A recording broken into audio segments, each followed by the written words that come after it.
Assalamualaikum warahmatullahi wabarakatuh. Perkenalkan, nama saya Abitria Fatmaning Dias dengan NIM 21014212026. Di sini saya akan menyampaikan materi mengenai vokal. Vokal adalah bunyi bahasa yang dihasilkan dengan getaran pita suara dan tanpa penyempitan atau hambatan dalam saluran suara di atas glotis. Berikut ini macam-macam vokal. Yang pertama, menurut posisi lidah yang membentuk ruang resonansi. Vokal dibedakan menjadi 3, yaitu vokal depan, vokal tengah, vokal belakang. Vokal depan atau disebut juga dengan front vowels dihasilkan dengan menggerakkan bagian belakang lidah ke arah langit-langit sehingga terbentuk suatu rongga yang menjadi ruang resonansi antara bagian depan lidah dan langit-langit. Yang kedua, vokal tengah atau disebut juga dengan central vowels dihasilkan dengan menggerakkan bagian depan dan belakang lidah ke arah langit-langit sehingga terbentuklah suatu rongga yang menjadi ruang resonansi di antara bagian tengah lidah dan langit-langit. Yang ketiga, vokal belakang atau disebut juga sebagai back vowels dihasilkan dengan menggerakkan bagian depan lidah ke arah langit-langit sehingga terbentuklah suatu rongga sebagai resonansi bagian belakang lidah dan langit-langit.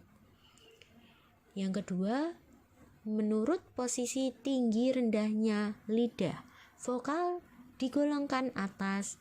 Yang pertama ada vokal tinggi atau disebut juga dengan high vowels. Yang kedua, vokal madya disebut juga dengan mid vowels. Yang ketiga, vokal rendah disebut juga dengan low vowels. Tinggi rendahnya tergantung dari dekat jauhnya dari lidah terhadap langit-langit. Sebagai contoh dari suatu vokal rendah A, vokal madya E, vokal tinggi I. Berikutnya, menurut peranan bibir dapat dibedakan antara lain yang pertama vokal bundar dan yang kedua vokal tak bundar.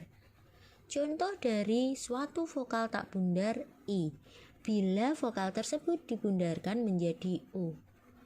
Selanjutnya, menurut lamanya pengucapan vokal dengan mempertahankan posisi alat-alat bicara yang sama, vokal dapat digolongkan atas 2, yaitu yang pertama adalah vokal panjang long vowels, yang kedua vokal pendek short vowels.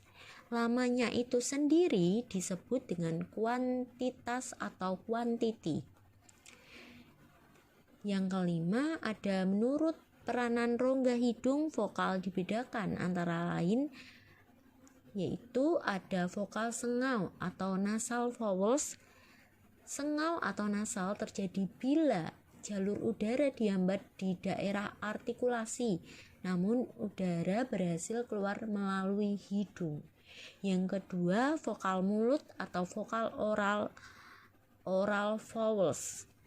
Lawan dari konsonan sengau adalah konsonan oral, di mana udara dikeluarkan melalui mulut. Dilihat dari strukturnya, vokal juga dibedakan atas 4 jenis, yaitu yang pertama vokal tertutup, yang kedua vokal semi tertutup, yang ketiga vokal semi terbuka, yang keempat vokal terbuka. Yang pertama, vokal tertutup, yaitu vokal yang dibentuk dengan lidah diangkat setinggi mungkin mendekati langit-langit.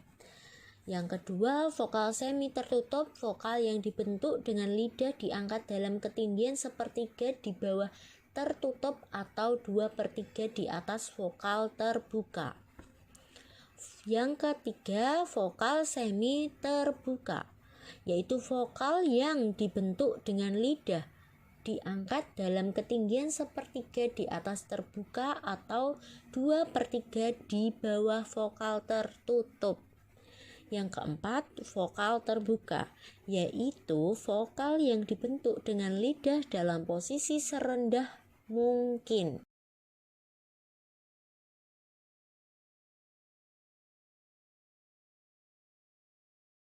Vokal atau vokal non-suku kata, yaitu vokal yang membentuk suku kata diftong dengan vokal penuh.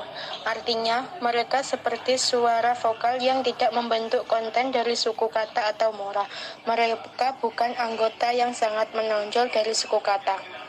Semivokal berbeda dengan konsonan hampiran, yang agak mirip tapi artikulasi semakin tertutup daripada vokal atau semivokal dan bersifat sebagai konsonan. Sebab mereka mirip secara fonetis. Pemikiran semivokal dan konsonan hampiran sering dipakai secara bergantian. Dalam penggunaan ini, semivokal dirumuskan sebagai konsonan hampiran yang berdasarkan secara fonetis pada vokal tertutup khusus.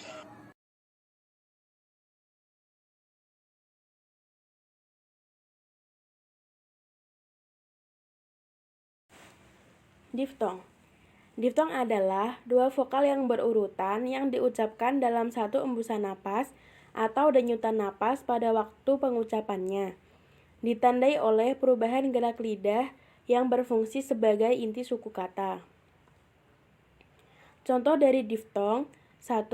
Adanya pertemuan AU seperti pada kata atau, kalau, galau, dan sebagainya.